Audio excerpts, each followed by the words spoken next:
ورحمۃ اللہ وبرکاتہ۔ نوری خانقاہ میں خوش آمدید۔ یہ ہماری سالکین سسٹر کی جانب سے سوال ہے کہ ایک عالم میں اور ایک سالک میں کیا فرق ہے؟ ہر علم حاصل کرنے والا راہ سلوک کا مسافر نہیں ہوتا، ٹھیک ہے، یہ ہم سب جانتے ہیں۔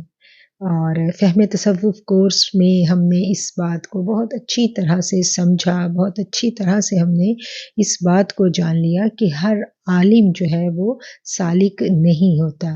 لیکن اگر اس سوال کو ہم مختصر دیکھیں، آپ 2 لفظوں میں اس کا جواب مجھ سے پوچھنا چاہیں تو اس کا جواب 2 لفظوں میں یہ ہے کہ علم والا جو ہوتا ہے نا، اس کے پاس علم بہت ہوتا ہے اور اس کے پاس دلیل ہوتی ہے۔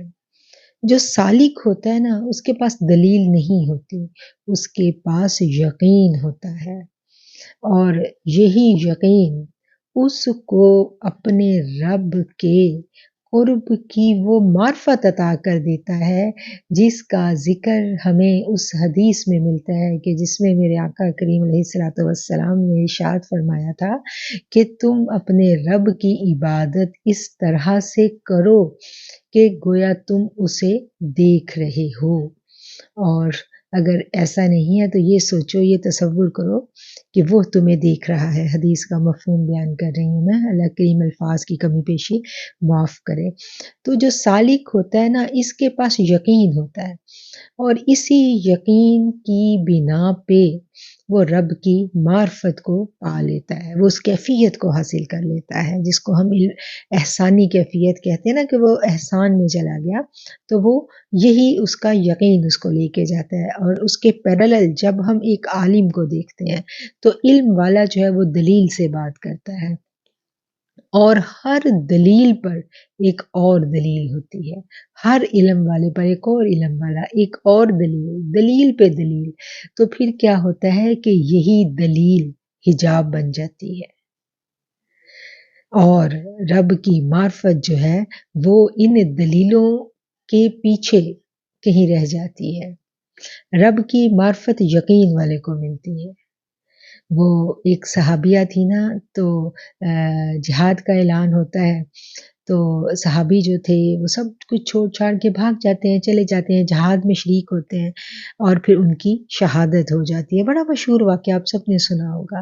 اور آقا علیہ الصلوۃ والسلام کے پاس جب یہ معاملہ آتی ہیں تمام باڈیز، تو ظاہری بات ہے شہید کے لیے تو غسل نہیں ہے، تو ان کی جو بیوی تھی، نیا شادی شدہ کپل تھا، تو ان کی بیوی نے آقا علیہ الصلوۃ والسلام سے عرض کی کہ یا رسول اللہ، انہیں غسل کی حاجت تھی۔ تو آقا کریم علیہ الصلوۃ والسلام نے فرمایا کہ اس کو تو آسمانوں پہ دیکھو، پورے غسل دے رہی ہیں۔ تو آقا نے جب یہ الفاظ کہے کہ تم دیکھو اور آسمان کی جانب اشارہ کیا، تو وہ جو صحابیہ تھیں انہوں نے نگاہیں جھکائے رکھی۔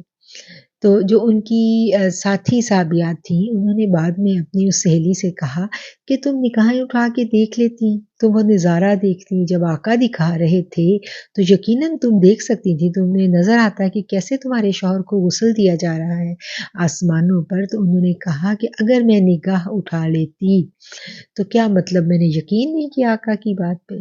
جب آقا نے کہہ دیا تو بس پھر میں نے یقین کر لیا، پھر مجھے دیکھنے کی حاجت نہیں ہے۔